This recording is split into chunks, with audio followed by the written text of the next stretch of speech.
Hello दोस्तों, स्वागत है आपका इस वीडियो में। और आज के इस वीडियो में हम करेंगे कक्षा 9 का प्रश्नावली 6.3 के प्रश्न 3 और 4 को।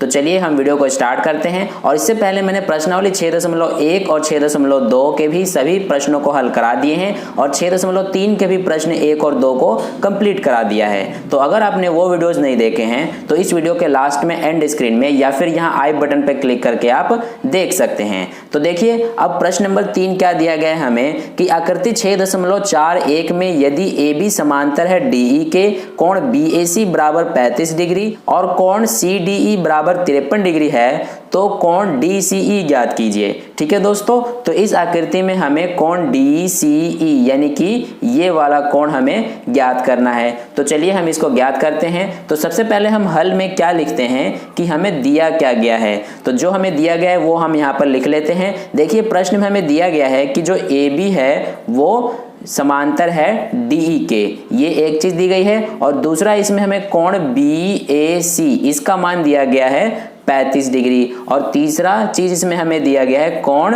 CDE का मान। तो कोण CDE हमें कितना दिया गया है 53 डिग्री। और एक चीज और दी गई है इसमें हमें कि जो ये भुजा है AB और DE इसका ये एक AE तिर्यक रेखा है। तो यहाँ पर हम लिखेंगे AE तिर्यक रेखा है जो AB तथा DE को क्रमशः A और E बिंदु पर प्रतिच्छेद करती है।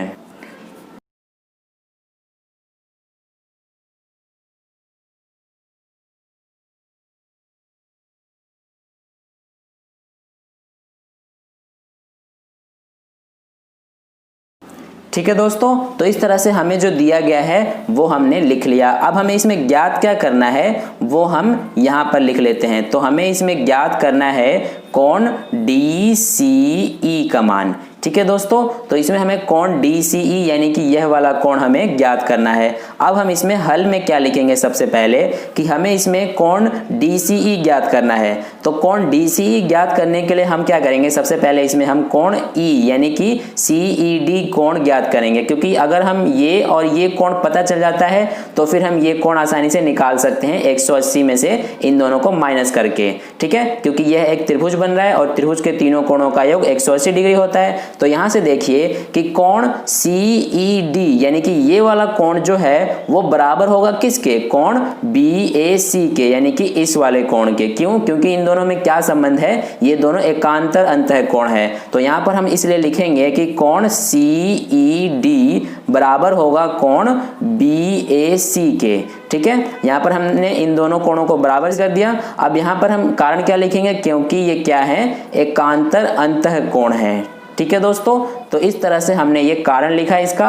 अब देखिए यहाँ पर कि कोण CED हमें निकालना है यानी ये वाला कोण। तो कोण CED बराबर कितना आ जाएगा, जितना कोण BAC है। और कोण BAC कितना है 35 डिग्री। तो इस तरह से हमने कोण CED का मान निकाला।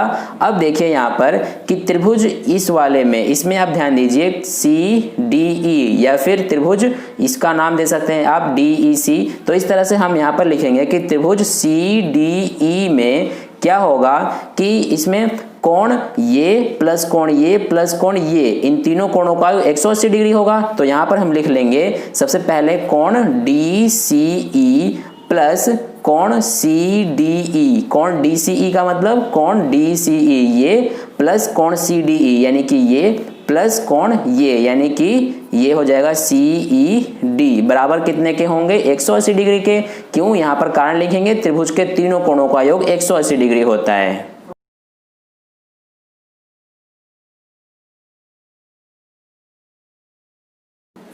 ठीक है दोस्तों, तो इस तरह से हमने ये कारण लिख लिया है। अब यहाँ पर देखिए कि कोण DCE यानी कि कोण DCE इसका मान हमें निकालना है। तो इसको हम सेम लिख लेंगे, कोण DCE प्लस कोण CDE इसका मान हमें दिया गया है 53 डिग्री। कोण CDE का मान हमें 53 डिग्री दिया गया है प्लस कोण CED जो कि हमने अभी निकाला 35 डिग्री बराबर कितना का होगा 180 के।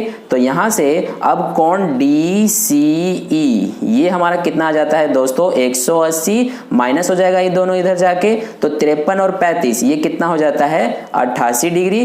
तो यहां से आप देख सकते हैं कि कोण DCE का मान हमारा 180 माइनस 88 यानी कि 92 डिग्री आ जाता है। तो इस तरह से हमने जो है कोण DCE का मान यानी कि कोण DCE इसका मान हमने 92 डिग्री निकाल लिया। तो इस तरह से दोस्तों हमारा प्रश्न नंबर 3 का हल हुआ। आप इस प्रश्न का आंसर अपनी नोटबुक में वीडियो को पॉज करके नोट कर सकते हैं, सेम ऐसे ही। अब चलिए प्रश्न नंबर 4 का हल करते हैं। तो दोस्तों प्रश्न संख्या 4 में हमसे कहा गया है कि आकृति 6.42 में यदि रेखाएं PQ और RS बिंदु T पर इस प्रकार प्रतिच्छेद करती है कि कोण PRT बराबर 40 डिग्री, कोण RPT बराबर 95 डिग्री और कोण TSQ बराबर 75 डिग्री है, तो कोण SQT ज्ञात कीजिए। तो दोस्तों इसमें हमें कोण SQT यानी कि ये वाला कोण हमें इसमें ज्ञात करना है, ठीक है। तो चलिए हम इसको ज्ञात करते हैं और सबसे पहले हम हल में क्या लिखते हैं कि जो हमें दिया गया है। तो देखिए इसमें हमें क्या क्या दिया गया है कि जो ये PQ और RS है ये बिंदु T पर प्रतिच्छेद करती हैं। तो पहली बात तो हम यहाँ पर लिखेंगे कि PQ और RS बिंदु T पर प्रतिच्छेद करती हैं।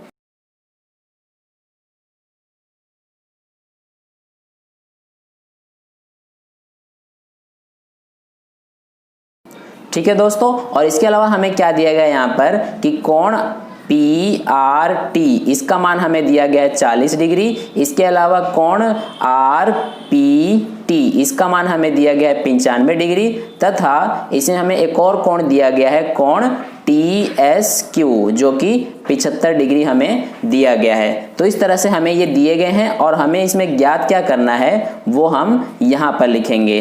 तो हमें इसमें ज्ञात करना है कोण SQT का मान, ठीक है दोस्तों। तो इस तरह से हमने ये लिखा। अब देखिए यहाँ पर हम हल में क्या लिखेंगे, हमें इसमें कोण SQT ज्ञात करना है। तो कोण SQT ज्ञात करने के लिए हम क्या करेंगे, सबसे पहले कि यहाँ पे कोण ये वाला ज्ञात कर लेंगे।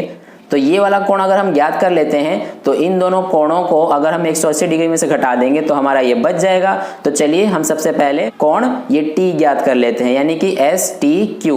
ये वाला कोण ज्ञात करने के लिए अब हमें सबसे पहले यहाँ पर ये वाला कोण ज्ञात करना पड़ेगा। तो देखिए सबसे पहले हम क्या करेंगे कि त्रिभुज PRT यानी कि इस वाले त्रिभुज में हम इस कोण को पहले ज्ञात कर लेते हैं, ठीक है। तो यहाँ पर हम लिखेंगे त्रिभुज PRT में क्या होगा कि यहाँ पर देखिए कि कोण PRT यानी कि PRT ये वाला कोण ये PRT प्लस कोण RPT यानी कि RPT ये कोण RPT प्लस कोण PTR। तो यहाँ पर हम लिखेंगे कोण PTR बराबर कितने के होंगे 180 डिग्री के। क्यों, यहाँ पर कारण लिख लेते हैं हम, क्योंकि त्रिभुज के तीनों कोणों का योग 180 डिग्री होता है।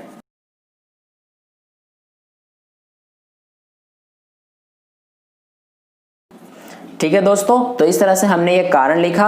अब देखिए यहाँ पर कोण PRT ये हमें दिया गया है 40 डिग्री, तो यहाँ पर हम लिख लेते हैं 40 डिग्री प्लस कोण RPT हमें दिया गया है 95 डिग्री प्लस हमें निकालना है कोण PTR। तो इसको हम सेम एज इट इज लिखेंगे PTR बराबर 180। तो यहाँ से अब कोण PTR का मान कितना जाता है 180 माइनस हो जाएगा ये दोनों 95 और 40 यानी कि 135। तो कोण PTR का मान हमारा कितना जाता है 180 माइनस 35 यानी कि 45 डिग्री। तो इस तरह से दोस्तों ये तो हमने निकाला कोण PTR यानी कि इसका मान जो कि 45 डिग्री आ जाता है। अब देखिए कि कोण PTR अगर 45 डिग्री आ गया तो ये हमारा कोण STQ भी 45 डिग्री हो जाएगा। क्यों, क्योंकि ये दोनों क्या है शीर्षाभिमुख कोण है। तो यहाँ पर हम सबसे पहले दोनों को बराबर लिखेंगे।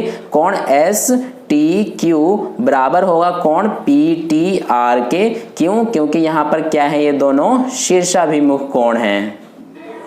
ठीक है दोस्तों, तो इस तरह से कोण STQ का मान हमारा कितना जाता है जितना कि कोण PTR है, और कोण PTR हमारा कितना है 45 डिग्री। तो इस तरह से हमने कोण STQ का मान निकाला 45 डिग्री। अब हमारा ये पता चल गया कि ये वाला कोण 45 डिग्री है, तो अब हम ये कोण SQT आसानी से निकाल सकते हैं। तो अब हम लेंगे ये त्रिभुज SQT, ठीक है। तो यहाँ पर हम लिखेंगे त्रिभुज SQT में क्या होगा कि कोण STQ यानी कि ये वाला कोण STQ प्लस कोण TSQ यानी कि TSQ ये वाला कोण प्लस SQT। तो कोण SQT बराबर कितने के होंगे 180 डिग्री के। ये भी क्यों होंगे, क्योंकि त्रिभुज के तीनों कोणों का योग 180 डिग्री होता है।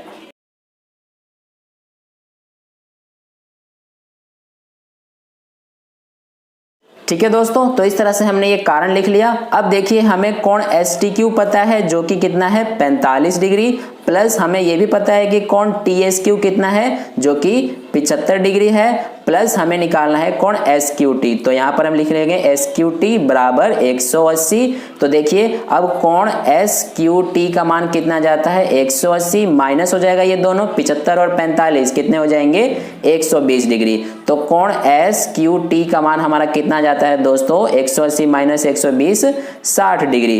तो इस तरह से हमने जो है कोण SQT का मान निकाला जो कि 60 डिग्री आ गया। तो इस तरह से आप इस प्रश्न का हल अपने नोटबुक में वीडियो को पॉज करके नोट कर सकते हैं सेम एज इट इज। और आई होप आपको दोनों प्रश्नों के हल बहुत अच्छे से समझ में आए हैं। अगर समझ में आया है तो वीडियो को लाइक कर देना, क्योंकि आपका किया गया लाइक मुझे आगे की और वीडियोस बनाने के लिए मोटिवेट करता है। और अगर आप पहली बार वीडियो को देख रहे हैं और वीडियो पसंद आया हो, मेरा टीचिंग का मेथड आपको अच्छा लगा हो, तो चैनल को सब्सक्राइब कर लीजिए ताकि अगली वीडियो जैसे ही मैं अपलोड करूं वो सबसे पहले आपके फोन में पहुंच जाए। और अपने दोस्तों के साथ इस वीडियो को ज़्यादा ज़्यादा शेयर करना ताकि उन्हें भी इससे हेल्प हो।